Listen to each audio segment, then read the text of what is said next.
inspiring, passionate weight loss success story. Who lost a lot of weight, but then discovered that if you don't take care of the emotions thing, you're just at war with your body. And she's working through that, and she is spreading her message to the world. And that you do have to take care of the real issues, which is something we talk about all the time. And she's been helping Gabriel Method students. She's a certified fitness trainer, counselor, social worker, and she is a highly passionate and engaging speaker. And so please welcome Lisa Schlossberg.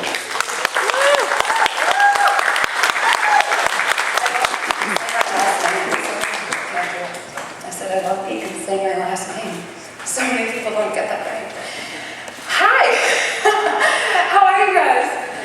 Good! I'm so happy to be here.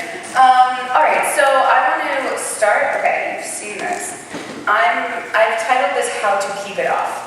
Because how many of you have lost weight before? Ever? Okay, everyone. That's not the problem. This is about how do we keep it off. We're not really talking so much about weight loss. This is about how do you lose weight forever.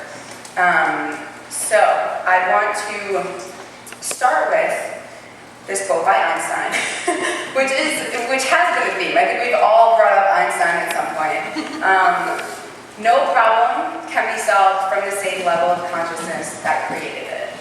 Meaning, if the problem is weight, obesity, weight gain, and the solution is weight loss, health, it requires that we change not what we're eating, not how we're moving, but our level of consciousness. It means we have to change what we're thinking, what's going on behind the scenes. So that kind of sets the stage. I say a lot, this is not about what's visible, this is about what's invisible. And if you can see and touch your solution, you're barking up the wrong tree. It's not a treadmill, it's not a pill, it's in here. So, having said that, you all have something to write with? Cool. I want to start by asking you a few questions. No one is ever going to know what you've written down. You can, as soon as this is over, rip it up and never see it again. And you're not going to have to share any of this. This is for you to check in with you.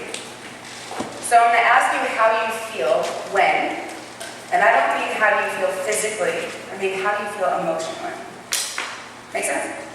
Cool. How do you feel when you lose 10 pounds? This is what you're writing down. As many emotions that come up, what are they? How do you feel when you gain 10 pounds? Emotionally.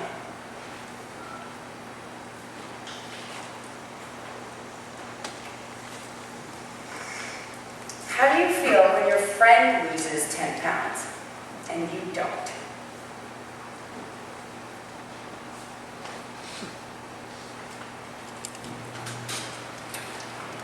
How do you feel when your friend gains 10 pounds and you don't? Remember, no one's ever going to see this. How do you feel when you look in the mirror? Okay, sorry. I'll give you more time. Next one is how do you feel when you look in the mirror?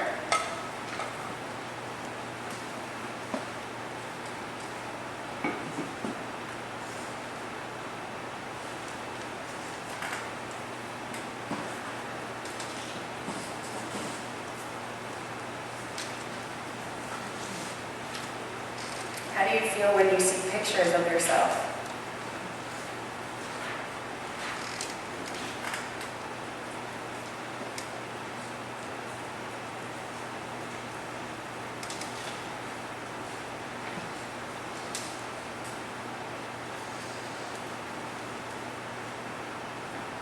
How do you feel when you're on a diet, emotionally?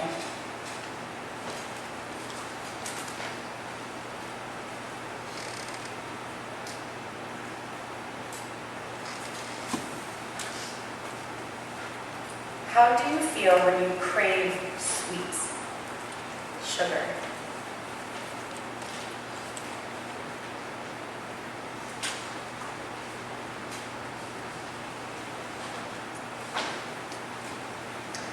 How do you feel when you want second servings, and you don't get them? You don't get up and refill your plate. How do you feel?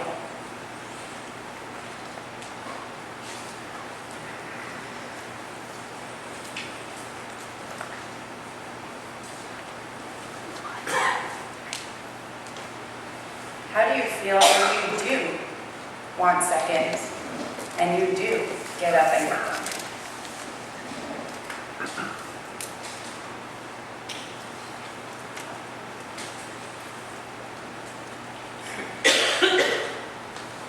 How do you feel when you arrive at an all-you-can-eat buffet?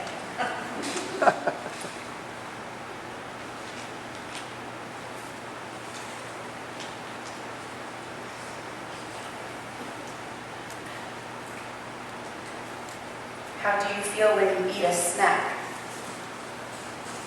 Not a meal, a snack.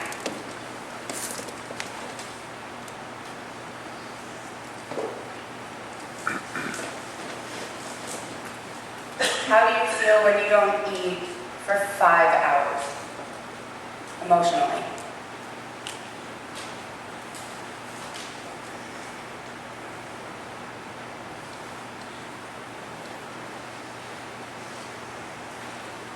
Last one. How do you feel when you eat uncontrollably?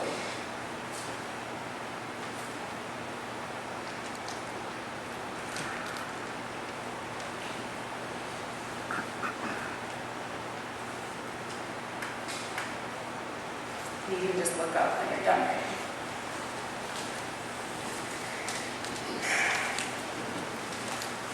So you should have a long list of emotions. Yes? Point being, all of these things that have to do with your body, your weight, your size, food, eating, on the physical, visible level, are causing this on the psychological, invisible level.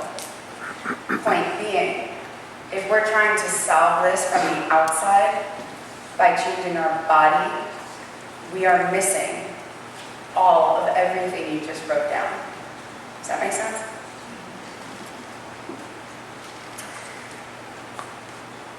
Because this is not about food physically. This is about how food is making us feel psychologically. This is also why, like John, I don't believe in self-sabotage. I believe sometimes it can be if you really don't feel worthy or deserving of health. But I think sometimes some people just feel comforted by food. So if your brain thinks food, obesity, is safety, you're not sabotaging your success. You're seeking safety. It just so happens your brain thinks it comes from a chocolate bar, or whatever it is for you. I have a client, I'm going to get into my own story, but to prove these points here, I had a client who lost 130 pounds and then gained it all back plus some. And so when I asked him, how do you feel having all of this weight back on your body? Tired, angry, lethargic. And I said, well, what are some of the good things about having this weight on your body? And so like most people, he was shocked. I would even ask that question. But he said, people really don't mess with you as much. I said, oh, so safety, protection, comfort? He said, wow, I actually have a lot of those issues too. I said, what do you mean by that? He was like, well, being adopted and everything. That's always been an issue for me. I had another client who I met at the gym. He was coming to me as a personal trainer, but first as a social work therapy client. This was a personal training client who had seen so many trainers, so many nutritionists. At this point, they were like Dr. Atkins, just yelling at him. You're lazy, you're not following the rules. And so when I met him, he was probably close to 400 pounds. And so I said, do you know when your weight gain began? He said, no one's ever asked me that. I said, do you know? Some people don't know. He was like, yeah, well, he's part of the fire department in New York. He He said right after 9/11, when 6 of his friends passed away. This is not eating in response to appetite and hunger. This is eating in response to stress, trauma, etc. Grief. So like I always like to say, if you're eating when you're not physically hungry, it doesn't mean that the hunger isn't real. It just means that the hunger isn't physical, which means it can't be satiated with food. But it doesn't mean that it's not there. And unfortunately, we can't solve an emotional problem with a physical solution, which is what has gotten many of us here. So, having said that, I'll get into my story. Starting from the very beginning, childhood. So I'm glad you already know a little bit about the left and right brain. Thank you, Heather. So me growing up physically, let's say I was overweight as soon as I could chew. As soon as I started feeding myself, I was eating too much. That's what I knew. I have no memories as a kid of being anything but morbidly obese. Emotionally, growing up, I was very left brain. I was very into science, data, analytics, meaning if I couldn't see it, if I couldn't touch it, if there was no proof, if I couldn't have evidence of it, then I didn't believe in it. So feelings did not matter to me. Me growing up, I was the strong one. I was the tough one. I was the one that kept it all together. I don't think it's random a lot of my clients have this in common with me. If you think back to your role in your family, were you always fine? Were you always okay? That was me. Nothing was a big deal. It is what it is. I brush it off and I move on. I'm strong enough. I'm tough. So that's what it was like growing up. I applied the same mentality to my weight loss. It didn't matter how I felt about it. I didn't want to go on a diet to begin with. I didn't want to lose weight. I just knew that I had to. I was 302 pounds at 17 years old, and I wanted to get the weight off my body as fast as humanly possible.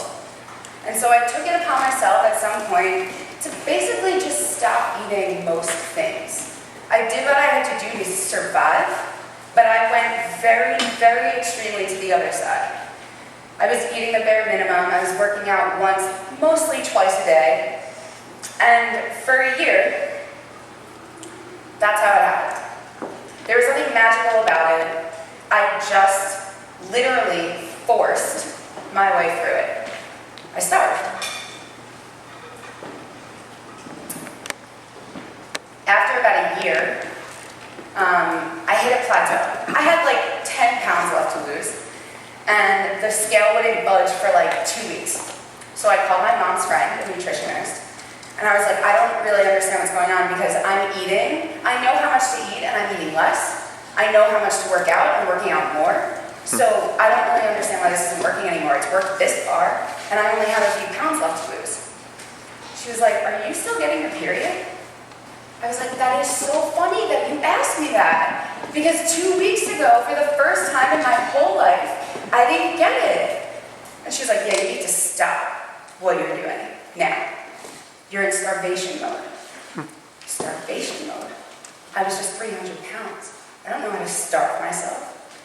She said, no, the reason this is happening, the reason you can't gain any more, you can't lose any more weight is because your body is now fighting you to keep the fat on.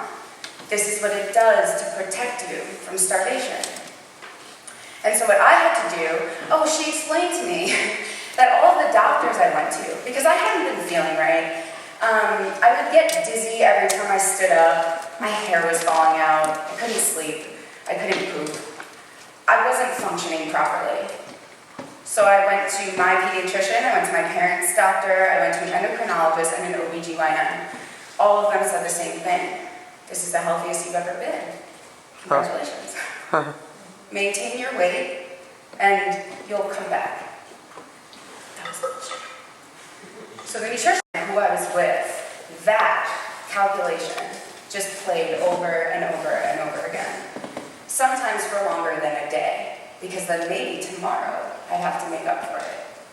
And now I'm being told you have to eat more, you have to exercise less. So it was the week of July 4th. So I called this nutritionist in May, June, July. 2 months later, I had this moment where I started getting sick. And it was just like a headache, sore throat, just like not really feeling well. And 3 days in a row, I woke up, I took my temperature, which was about 101, 102. I took 2 or 3 Advil, and I went to the gym. And I got off the Stairmaster on the 3rd day, and I sat on this mat and just started sobbing. Because at this point, I couldn't deny the voice inside of me that said, "What are you doing here?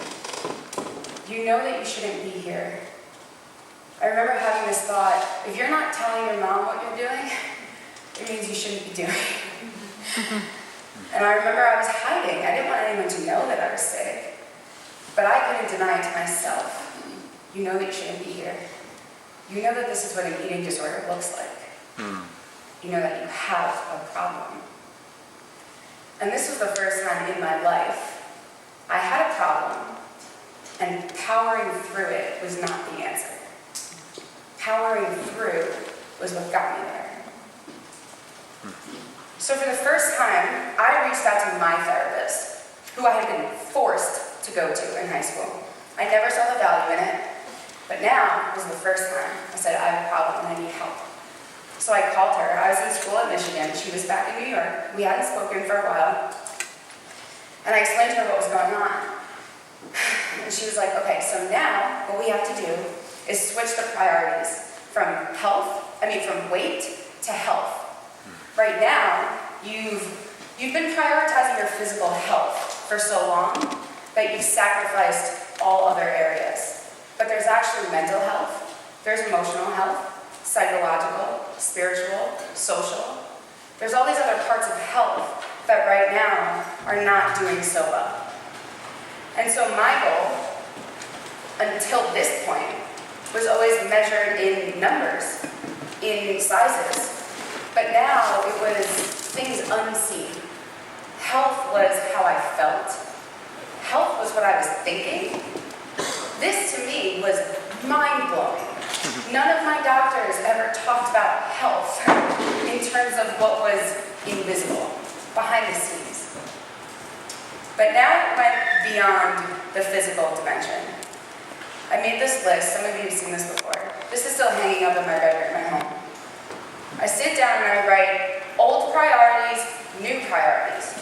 My old priorities were my weight, my appearance, my fitness, looking good, size reduction, and restriction.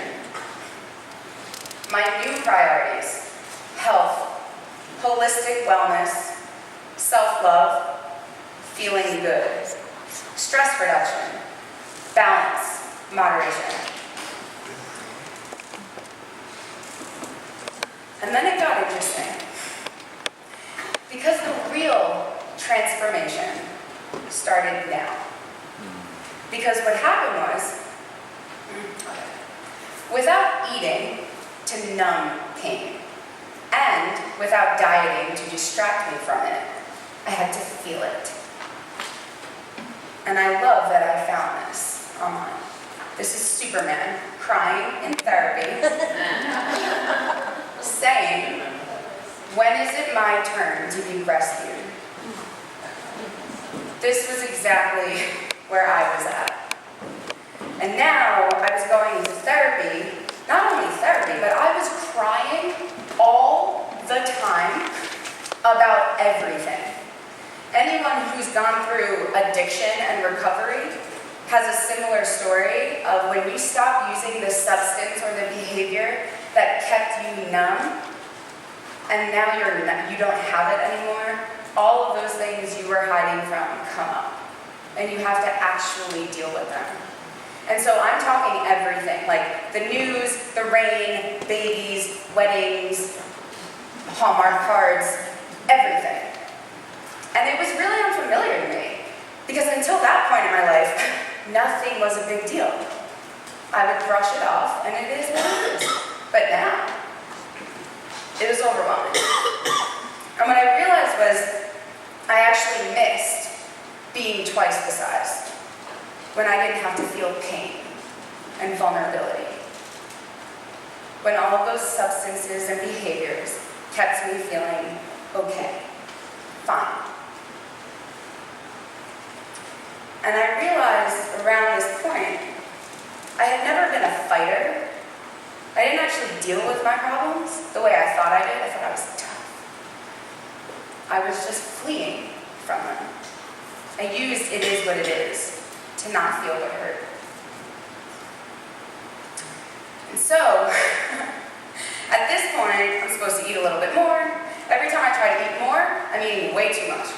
And then I try to lose some weight. And then I have to eat some more, and then I go all the way up. And then I try to bring it back down. We all know that part. But I started doing research. This is a big part of the story. Because I'm yo-yo dieting up and down. And I kind of look into, my thought process at the time was, okay, all I've ever done is eat way too much and then eat way too little. So I need to actually figure out how to do this. And so I do a lot of research, very left-hand. One, I find the physiology of dieting, which is basically, as we know, it's not that diets don't work. They do. It's that diets can't end. They only stop working when you go off of them. So dieting is a dead end. I accept that. But I look into the 2 to 5% of people who do maintain their weight. What are they doing? Right? Because it's 95 to 98% of the time it doesn't work. What are the other people doing? Well, the National Weight Control Registry is basically the largest survey of people who have lost and maintained over 60 pounds. They are weighing themselves daily. They're weighing themselves often, exercising daily, eating a low-calorie, low-fat diet. So it becomes clear to me that if you want to live on a diet forever, maybe that'll work. I wasn't allowed to do that. My body literally would not allow it. So that wasn't an option. 2, neurobiology. I started learning about the brain. When you eat food, 2 of the 4 happy chemicals are released in your brain. We are wired to be emotional eaters. There's nothing wrong with you. The same reason sex feels good, because it's motivation to reproduce, is the reason eating and food feels good. We need it to survive. When they take the dopamine receptors out of mice, they die from starvation. Right next to food, without the motivation to eat it. We have to feel happy and good and rewarded when we eat, because it keeps us alive. So I learned that there's something wrong, pathological, about emotional eating. 3, the ACE study. Has anyone here heard of the ACE study? Oh, good. So I can tell you all about it. The ACE study is the Adverse Childhood Experience Study. This probably shifted everything for me more than anything else, which is basically the more childhood traumas, the more adverse childhood experiences you have growing up, the more likely you are to suffer with a whole long list of basically every health issue there is, but especially including addiction. This was powerful and revolutionary in the field of addiction treatment because it changed the paradigm from what is wrong with this person to what happens to them. Looking back in their childhood, what was it that was going on at the time? And something I wanted to say that I added, there's a little sticker there. Because this morning, when John was talking about how sometimes it makes you feel safer to have more weight on your body. What a lot of people don't know about the ACE study is that it all began when one woman went to Vincent Felitti and his weight loss clinic. She was 300-400 pounds, and he was experimenting with rapid weight loss. Can it work if they're nutritionally supported, their cells are nourished? And so it was doctor supervised weight loss. And so this one woman lost a ton of weight, 100-something pounds, and she was keeping it off for months, doing fine. And then in 3 weeks, all of a sudden, she gained 37 pounds, which at that point, Dr. Felitti says, he did not even know was physiologically possible. 37 pounds in 3 weeks. So they have a meeting, and he asked her, what was going on? What changed? And she basically, through conversation, it comes out, one of her coworkers hit on her. And so she gained 40 pounds in 3 weeks. That was the beginning of the ACE study. So even though it became popular for all of these other things, including and especially addiction, it literally begins and ends with obesity, because this is no different. And that's something I learned when I was doing all of this. No, but thanks. No, last year I used a lot of this, but I wanted to just, whatever. And so that for me was the biggest, because they give you on the website, the CDC website is a great resource for this, but they show you all of these health issues, and then there's a little link on the bottom. If you want to see more, click here. So I click here, and then there's all this research on obesity working the same way. And so I start to reflect, and I start to think back. Is this emotional? Did I have childhood trauma? Is this like an ACE thing for me? And then I realized, it's not that I failed at Weight Watchers. It's not that I didn't have enough willpower and discipline for all the diets I was forced to go on as a kid, because I was. It's that when I was 5 years old, my two primary caregivers were mourning the loss of a child. I grew up in an environment of loss, grief, depression, mental illness. It's not that I had a willpower problem. I just didn't have drugs, alcohol, gambling, and cigarettes when I was 5 years old. But I did have to eat food every day. So putting all of this together meant I understood things a little differently. I started to look at things a little differently. The other thing I learned about is addiction transfer, which is exactly what it sounds like. You give up one addiction for another. And this happens with all kinds of things. It was mentioned earlier. You stop, and Carol Look said it in the trailer, I think. When you stop drinking, when you start eating, this is no different. You type it into Google, the first two things you see are after bariatric surgery and after gastric bypass surgery. This is not random. And so I start to understand my own weight loss in a very different way. Because what was happening physically was I went on a diet, but psychologically I had a new reward system. Because restriction, not eating food, was what made me feel rewarded. And being smaller physically meant that I felt better, more worthy, more lovable. And weight loss, physically, was now my source of happy chemicals. So dieting had become a new addiction. And on the surface, it looked like I was invested. It looked like I had willpower and discipline. But in reality, I was addicted to it. By solving the weight issue, I had only created another.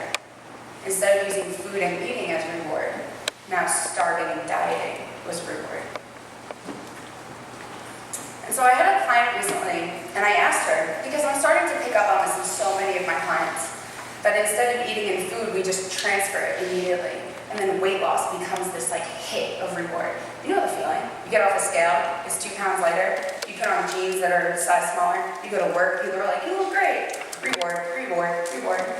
Your brain doesn't know the difference, thank you, John, between stressors. It also doesn't know the difference between reward. So if the only thing that's making you feel good is weight loss, your brain is like, you gotta keep doing that thing. It's the only thing keeping us alive. And so I asked a client of mine recently, I said, how do you feel when you don't eat? Good, successful, accomplished, pleasantly surprised, willpower. I can do it, strong. How do you feel when you eat? Gross, disgusted, regret, horrible, awful, guilt, and shame. As soon as weight loss becomes our goal, the brain equates eating with stress and starving with reward, which really means, on a deeper level, eating is danger, starving is safety. You can see why this doesn't work out so well for us. And I wanted to include this because if you look at this list, I did a lot of research last semester. I just graduated with my master's. I had an independent study where all I did was research on ministry. And something that really bothers me about what's out there is there's an assumption that binge eating is connected to obesity, and anorexia is reserved for thin people. This client is over 300 pounds. So I think it's important because I have another client who said, how can I have eating disorder tendencies? I'm so overweight. One is a behavior, one is a body size. So I say this because so many people who have been dieting for decades are afraid of food, are afraid of eating, are afraid of waking, and this is what it looks like psychologically. So, through research, I find Gabriel. I watched Hungry for Change, which I realize is tonight. If you haven't seen it, you have to see it. I've watched it like at least, 7 times or something. The first time I heard John speak, he says diets don't work. And I think this guy clearly doesn't know what he's talking about because I lost 150 pounds on a diet. Of course they work. But now I have a year of yo-yo dieting, I tried about 5 or 6 different diet meal plan things. Every time I lose 10, I gain 15, it's the whole thing, and I hear John in the back of my head, I'm like, fine. So I buy his books, I start reading all of it, and I seriously think this is the only man on the planet who actually understands what's going on. Getting on a diet is not the answer. And so I learned from him the best thing, the only thing for me to do at this point is stop trying to lose weight. And at this point, I've probably gained between 20-30 pounds from yo-yoing. And what I'm realizing, all the research is saying, if you keep doing this thing that you are doing, you will absolutely be over 300 pounds again. You will not be 302 pounds, you will be at least 302 pounds. And so, I'm skeptical, and I'm terrified, but I start doing these mind-body things, things that are supposed to reduce my stress, because I keep reminding myself, think about the new priorities. This is not about weight anymore, this is not about your body anymore, you have to focus on the stress. Okay, so I start meditating. It is the hardest thing I've ever done in my life. I'm not kidding. I say that all the time, I've lost 150 pounds, I've kept it off, meditating is the hardest thing I've ever done in my life. I start meditating every single day. I'm forcing myself to sit down. Visualizing, breathing exercises, yoga, things like this that I would never, ever have tried. But more importantly, I stopped getting on the scale. I stopped counting my calories. I stopped tracking my food. I just give it up cold turkey. Because I realized, if I keep going this way, I will get the only thing I'm trying to avoid. And despite all of my fear, doubt, and skepticism, the less I focused on my body, my weight, and my size, the less I found myself in a binging, restricting cycle with food. Because now, instead of eating and dieting as ways to cope with emotion, I had all of these healthier mind-body sources of stress relief. I was still getting all of my happy chemicals, just from healthier sources. And it had now been proven to me, by me, thank you, Tiffany, my body is the effect, not the cause, of my mental and emotional health. And 2, if I feel my feelings, I don't eat them. And over time, I start to realize this isn't about playing a physical game of calories in, calories out. This is about playing a psychological game of actually observing and responding to what I'm feeling emotionally. And over time, my mind-body connection came back to life. And I told this story last year of the first time I ever felt an emotion in my body was one night where I was lying in bed with my boyfriend. And all of a sudden I was like, oh my God, I get it. I totally understand. It's in your body. Like you can actually feel them in your body. Because, mind you, super left brain, the first time I was here, and I heard Heather, we were hand on our heart, hand on our stomach, what is your body telling you? I was like, what's going on? There was no connection at all. But then, I was in bed with him, and I said, oh my God, I get it. He was like, what are you talking about? And I said, I feel it. It's what some left brain people would call chemical soup. It was a warm feeling in my heart. Love. Which I didn't know until recently. It makes so much sense. That was the first one I felt. It's the highest vibration there is. And then, I start to pay attention. My goal now is stop focusing on your body. What are you feeling? What are you actually feeling? And I start to notice all of this in my body as time goes on. And I realized that it's not that I couldn't hear my body. It's that I hadn't been listening to it. When it said rest, I said no, and I went to the gym. When it said eat, I said no, I'm on a diet. But now, my goal is obey. When I'm hungry, I eat. When I'm tired, I don't work out. Yes, it was hard. It was terrifying, but it was necessary. And I don't think hunger and fullness are any different. They're feelings that live in our body.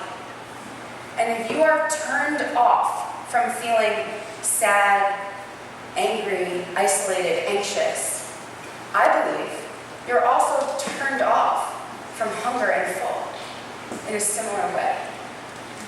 And so, eventually what I knew, cognitively, it's time to eat, that's not allowed, etc., became overpowered by how I felt emotionally. I'm hungry, I'm full, I'm tired. And so I wanted to bring up Julie's comment from yesterday about, because there's this fear of if I listen to my body, all I'm going to do is eat crap. All I'm going to do is eat cookies, that's all my body ever wants. And so, I really have been thinking about what Julie said yesterday about when, after Nicole's journaling exercise, where she felt a pang of hunger, this like hasn't eaten in days hunger.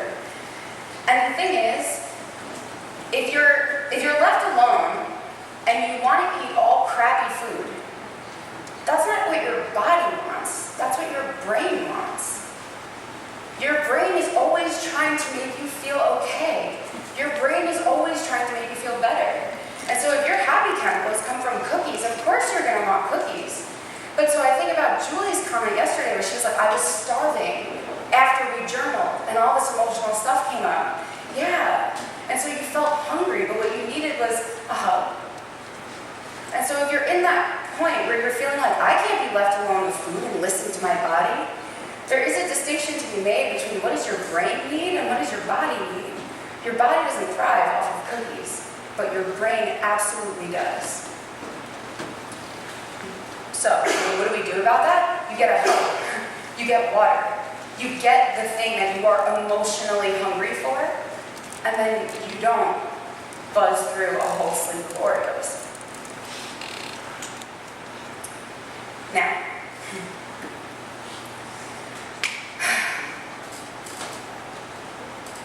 last February, my dad died. And instead of pretending that I was okay, instead of pretending it's fine, it is what it is, I felt a weight in my chest and tightness in my back and fatigue all over my body. Because instead of numbing it, I was feeling it. And I had this moment. He died on February 2nd. My birthday is March 25th. And I had this moment on my birthday where everything was going wrong. I didn't want to have a party, I was supposed to have a dinner, my friends were messing up, and my boyfriend was being stupid, and everything just sucked, my dad wasn't there. And so I went to the gym to release a lot of anger and sadness.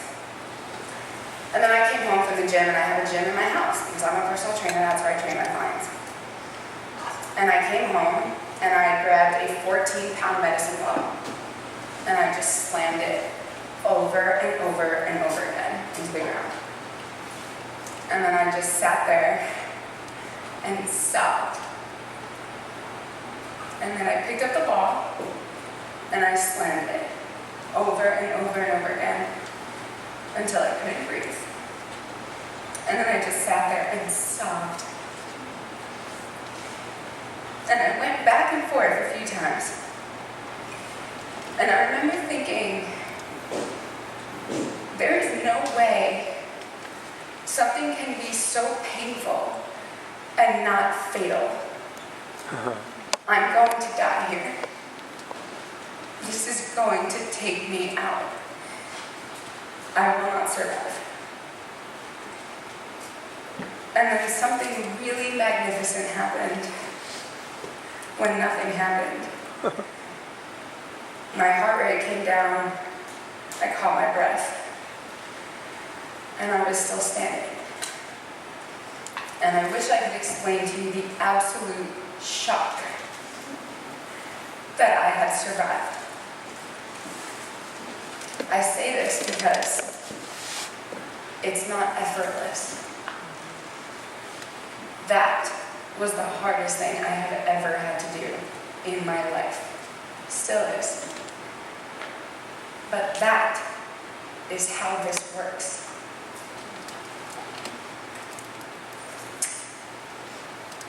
And what I know now is that your emotions cannot kill you.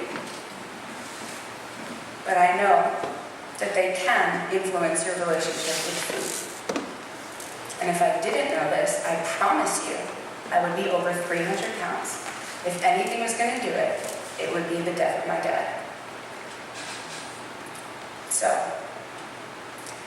if the biggest problem that you have with food is that you are an emotional eater, that is not a problem that you have with food. It's a question about how you're coping with your emotions. So, surrender. That's my advice. You are a mind-body system. There are emotions going on in there. And you cannot do this weight loss by ignoring that fact. You cannot do this weight loss forever by just addressing the physical. You have to also address your mental, emotional, psychological, spiritual, social health. Now, I know there's a word missing. There we go. When we say effortless, we mean physically effortless. We mean if you do the heavy lifting of the emotional work, the physical will be exactly what you need it to be, everything you want it to be. But the emotional work is not effortless. Changing the way that you cope, rewiring your brain around food, not effortless. I wrote down, there was one time I called Melinda. It was throughout this past year, I called her, and I was just going through it. And I was having a really hard time. And we spoke for at least an hour. She kind of talked me down. And at the end of the conversation, I don't know if she asked me how you feel or whatever, but I remember saying, I don't feel better. And she said, oh, you're not supposed to feel better. And I remember feeling so understood. The goal is not to feel better.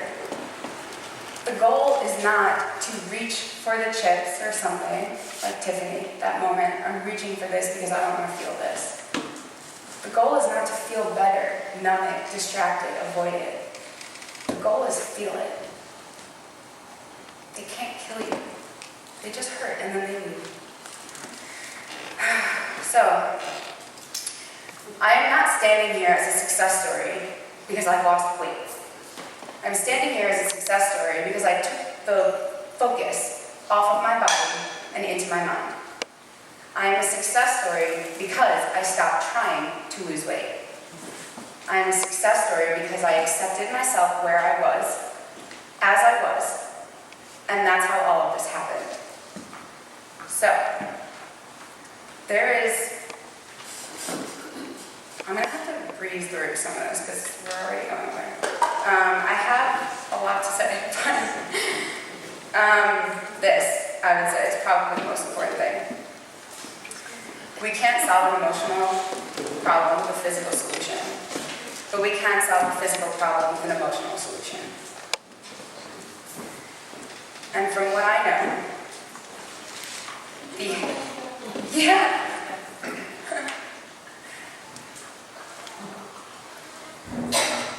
Because what I know is that if you are starting from a place of self-love, if your intention is to take care of yourself, feel your feelings because that is part of health. Feed your body like you care about it. Move your body like you care about it. Everything is going to work itself out.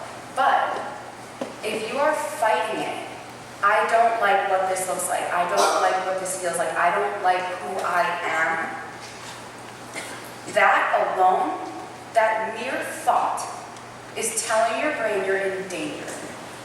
Because all your brain knows is we have to get out. You don't like it here, it means we have to leave. Something's wrong here. So it starts and ends with, are you accepting, loving, and taking care of yourself? Mentally, emotionally, etc. What I know is that the healthiest thing you can do is fall deeply in love with yourself. And I think about Oprah, who we all know has been struggling with this forever. And so like Heather said, she gave a speech where she said, I realized this is emotional eating. And to that I will say, okay, so she gives an example of she doesn't like to create conflict. She doesn't like to kind of say no. Her producers, her organizers, her everything tell her what to do, and she says, okay, whether or not she's thinking what she wants to think about it. And so she doesn't want to bother anyone. She goes home and she eats her feelings about it. My point is, counting points on Weight Watchers is not going to address the fact that you don't know how to stand up for yourself. Point being, sometimes part of this weight loss is saying to people, actually no, actually I'm not fine, actually I don't want to be strong anymore, actually you're toxic for me, actually I don't deserve this shit anymore. Amen. That is mental emotional health. This isn't about your body.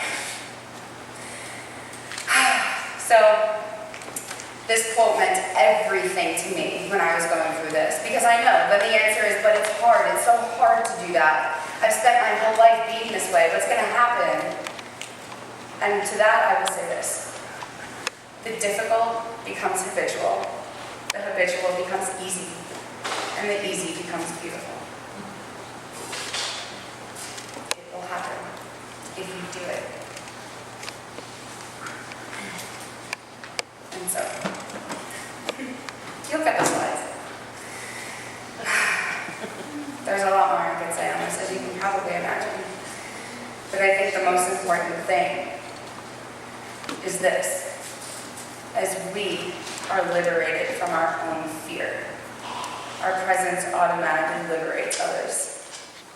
My hope, my intention, is that being liberated from my own fear, standing next to the 14-pound medicine ball, saying, I can't do this, you feel liberated from your own.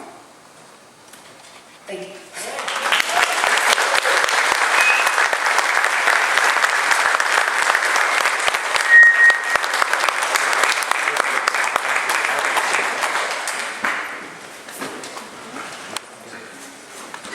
Lisa Schlossberger. Yeah.